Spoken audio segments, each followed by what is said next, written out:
Welcome back, everyone. Today I'll be doing CSEC Mathematics, January 2022, question 3. For this question, we have the box below contains the names of 5 quadrilaterals, trapezium, rhombus, kite, square, rectangle.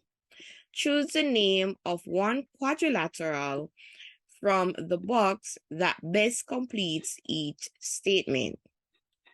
So the first one we have, a dash, has no lines of symmetry and has a rotational symmetry of order 1. The next one says a dash has exactly 2 lines of symmetry and 4 right angles. And the last one, a dash, has 1 line of symmetry but no rotational symmetry. So here I have the list of the line of symmetry. Rectangle has 2 lines of symmetry. We have square having 4 lines of symmetry. Parallelogram has no line of symmetry. Here we have rhombus having 2 lines of symmetry. Trapezoid or trapezium has no lines of symmetry. And the kite has 1 line of symmetry. So to answer the first question, it says which one has no lines of symmetry and has a rotational symmetry of order 1. That would be a trapezium. They have no lines of symmetry and its rotational symmetry has an order of 1. So my answer for this is the trapezium. So I'll put trapezium in this position. The next one has exactly 2 lines of symmetry and 4 right angles.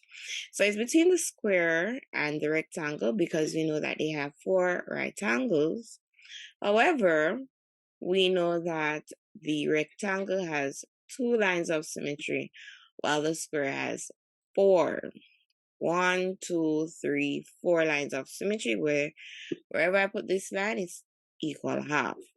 So therefore, for this, it's going to be rectangle. Rectangle has 2 lines of symmetry. Lines of symmetry is where when I cut it here, it's 2 equal half. I cut it here, it's 2 equal half. The last one has 1 line of symmetry, but no rotational symmetry. The only one I can think of is the kite. The kite has 1 line of symmetry, but no rotational symmetry. No matter how I rotate it, it will not look the same. So therefore, my answer is the kite. And that's it. The next question we have, it states, the diagram below shows 4 straight lines, 2 of which are parallel. So these are the parallel lines.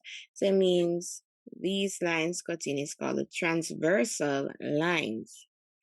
First, we need to determine the value of Q and R. This is Q and this is R. For R, we can see that these are vertically opposite angles. So we can say both of them are 54 because it's vertically opposite angles. So R is equal to 54, and the reasoning behind it is that they're vertically opposite. Angles facing each other are equal.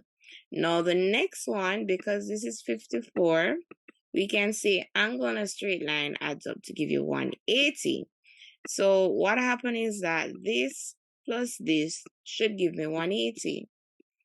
So I will have 180. So Q is equal to 180 minus 54 degrees, and that will give me 126. The next one, give a geometrical reason why angle P equals 71. So why is this equal 71? Because it's alternative angle. Remember, this is a transversal line. So we have alternative angles. So the final question we have, the diagram below shows triangles x prime, y prime, z prime, which is this, and the triangle x double prime, y double prime, and z double prime, which is this, drawn on square grid. The triangle x prime, y prime, and z prime is the image of triangle x, y, z at an enlargement of scale factor 2 with center 5, 1. Draw the triangle XYZ, which is known as the object for the triangle X prime, Y prime, Z prime on the grid, in this case, beside what I've written here.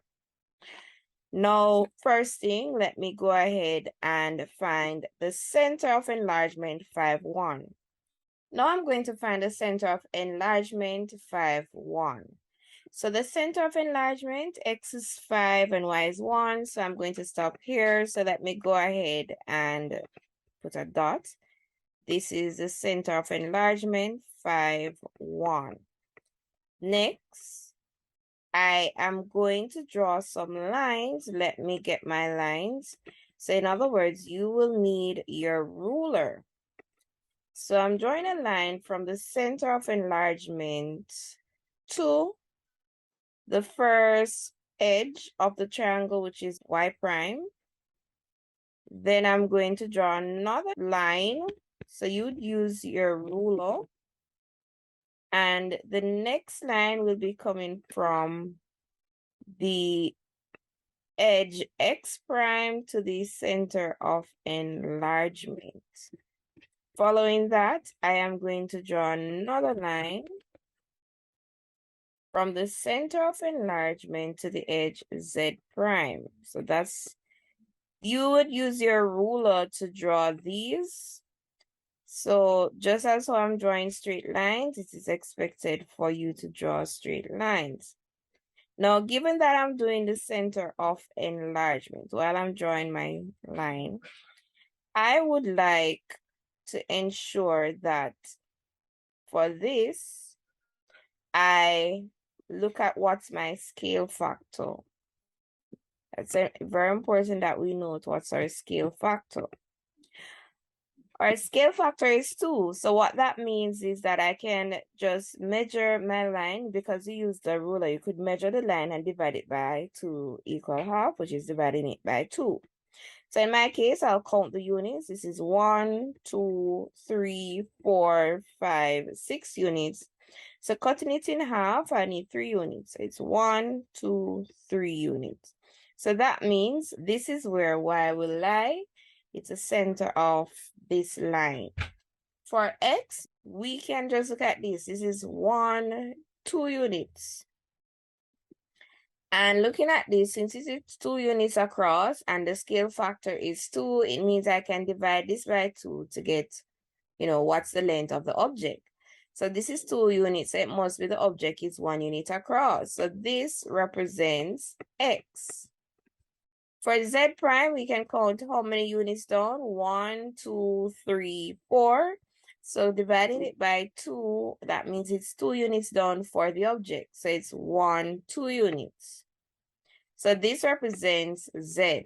Now, drawing my lines, and I am going to use a ruler. So it means you should be using a ruler to draw the lines to show the triangle that is created. And I'm going to ensure that it's well defined so you can clearly see that this represents the line XZ for the triangle. And my next line, it's going to be YZ. And the final one, it's XY. So this represents our triangle, which is the object. This is the object, and it is X, Y, Z. Now, the next part states the triangle X prime, Y prime, Z prime is mapped onto triangle X double prime, Y double prime, and Z prime by a reflection in the line P. State the equation of the mirror line P. What we can do is use our ruler to measure the distance between these two. And what I can do without using the ruler is draw a line connecting these two and find out where's the center. So this is 1, 2, 3, 4, 5, 6, and half of 6 is 3. So this is where it will be because it's 1, 2, 3 units. So drawing a line that will represent the center of this. If I'm talking about the reflection, I need to focus on the fact that the reflection should be the exact same distance from the previous, in this case, triangle. So if I'm talking about this triangle being a reflection of the next, they should be exactly the same distance from the mirror. So that's why we divide it by 2. And to find the equation, we carry the line going down to the x-axis. And this tells me that it is x equal 2. So my answer here is x equal 2. And that's it. Thanks for watching, guys. Don't forget to like and subscribe to my channel. And if you have more questions, you can leave a comment below.